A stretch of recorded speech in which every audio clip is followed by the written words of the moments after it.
Երկիր մեդիա եւ երկիր եւ տեստեղեկացնել, որ մենք on-line-ել մեզ հետևում են մեր գործընկերների պայմաններին քարտեր ուղղել, այնպես որ այդ հարցերը պետք է հնչեն։ Պարոն Ռուստամյան, Գարցյան հարցում եմ ձեզ։ Տեսեք, Փաշինյանը յուրաքանչյուր իր ելույթ, ինչը վերաբերվում է Հայաստանի հետ, ասում է իրական Հայաստան հնչեցնելով։ Ինչպես պետք է իշխանապողություն, ինչպես է պատկերացնում, ինչպես է աշխատելու հասարակության ժողովրդի հետ, որպեսզի կարողանան վստահության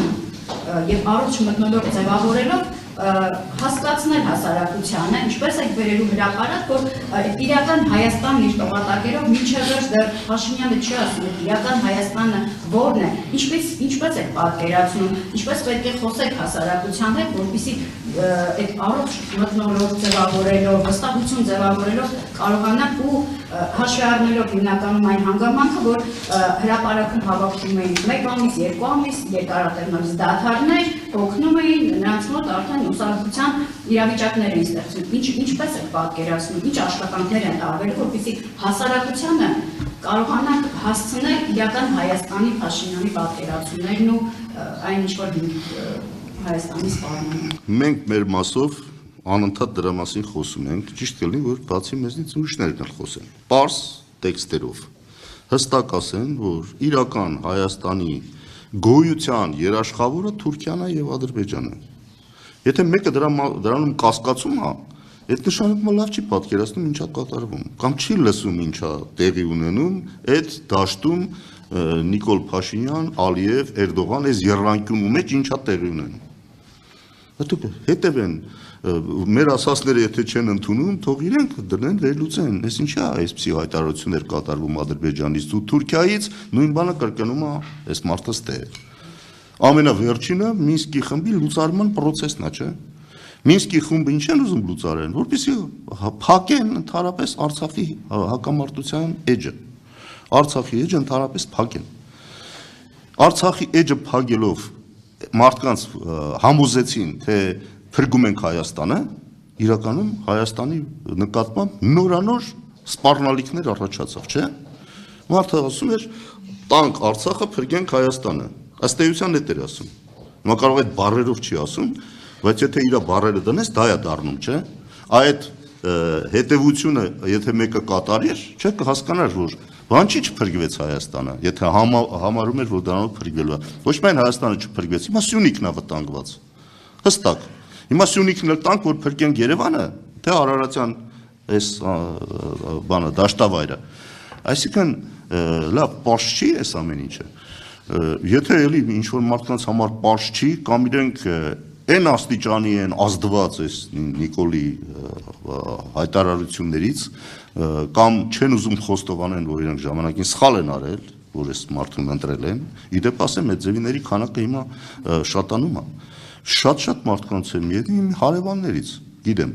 Նիկոլին են ձայն տվել, ասում էր ձեռս կտրվեր, այդ օրը ոտս ջարդվեր, չգնայի չընտրեի։ Զարմացած եմ, որ այդ ձևի մարդը, որ ժամանակին 4-5 տարի առաջ կուրս էր ծեծում հանուն Նիկոլի։ Հիմա այս ամեն ինչը փոխվում է, բնականաբար մարդիկ սկսում են հասկանալ։ Հիմա մենք մեր ձևով դա անելու ենք, որպեսզի ավելի պարզ հասկացվի այս քաղաքականության կործանարությունը իր ամբողջ էությամբ։ Եվ այդ բոլոր թեզերը, այսինքն ինքն եկավ ինչ արեց, ինքը իբր թե եկավ մերժեց Սերժին, բայց մերժեց այն ամբողջ մեր անցյալը, մեր ամբողջ հաղթանակը, որը մենք ձեռք էինք բերել։ Հիշում եք, չէ՞, հաղթանակը նվաստացրեցին, իրենց հեղափոխությունը դարձրեցին տիեզերական մի հատ երևույթ, չէ՞։ Այս ամեն ինչը մեր աչքի առաջ է եղել, չէ՞, իրար կողք տնեն, նվաստացրեցին, նսեմացրեցին, մերժեցին հաղթանակը։ Ըստ էության էլ մերժվեց հաղթանակը։ Եկան մերժեցին այդ մարդիկ։ Մերժում են մեր ինքնությունը, մերժում են մեր պատմությունը։ Ինչ է դա նշանակում, ով մի քիչ դատողություն ունեցող մարդը, երբ որ հասկանա, որ մերժել պատմությունը, այդ նշանակում է կտրել ծառի արմատը եւ հույս ունենալ, որ այդ ծառը պետք է ծաղկի։ Պարզա որ չորանալու է, չէ՞։ Մենք եթե մեր հիշողությունը, մեր պատմությունը մոռանանք, մենք կդառնանք արմատից կտրված ծառ, որը շատ կարճ կյանք է ունենալու։ Այսքանը եթե հələ մարդ կա, որ չի հասկացել, ուրեմն մենք մեր մեջ խնդրեմ ունենք։ Պարոն Ռուստամյան, պայքարը կլինի սկիզբ ու այս անգամ դոմոկրատ հաղթանակով։ Խոստանում եք հասարակությանը։ Ես խոստանում եմ, որ մենք ամեն ինչ կանենք լինելով զինվորը, լինելով ծառան այս գործընթացի, բայց նաև պատրաստ լինելով առաջի հարվածները մեր վրա ընդունել եւ առաջի դիրքերով գնալ այս խնդիրը լուծելու ուղղությամբ, ինչպես մինչև հիմա եղել է։ Այսինքն ինչ-ինչ, ասենք 3 շարժումները չեն հաջողել նպատակին հասնելու իմաստով, բայց ոչ ոք չի կարող մեղադրի Դաշնակցությանը, որ ամեն ինչ չի ներդրել այդ շարժմանը, չէ՞։ Մենք ամեն ինչ արել ենք եւ շարունակելու ենք անել։ Մեզ պետք է պարզապես այս գիտակցությամբ մեր շարքերը ընդլայնել։ Ես չեմ ասում բոլորը դառնան դաշնակցական։ Դառնան գոնե այս գաղափարը կիսող դառնան եւ այն վճռականությամբ մտնեն այս process-ի մեջ, ոնց որ մեր շարքային ընկերներն եւ ամբողջ կառույցն այս գործի մեջ մտած։ Լինի Հայաստանում, թե լինի Սփյուռքում։ Սփյուռքում էլ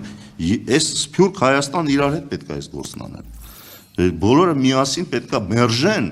այս ընթացքը, որպեսզի պարզ դառնա նաև Ադրբեջանին ու Թուրքիային, որ այս հայ ժողովուրդը չի մեռել, ոչ, ինքը իր իրավունքների տերն է եւ պատրաստական է հանում դրա ամեն ինչը անել, ամեն ինչի էլ գնալ։ Էսա խնդիրը, կարծում եմ, որ մեզ մեղադրելու այդ առումով առիթ չկա։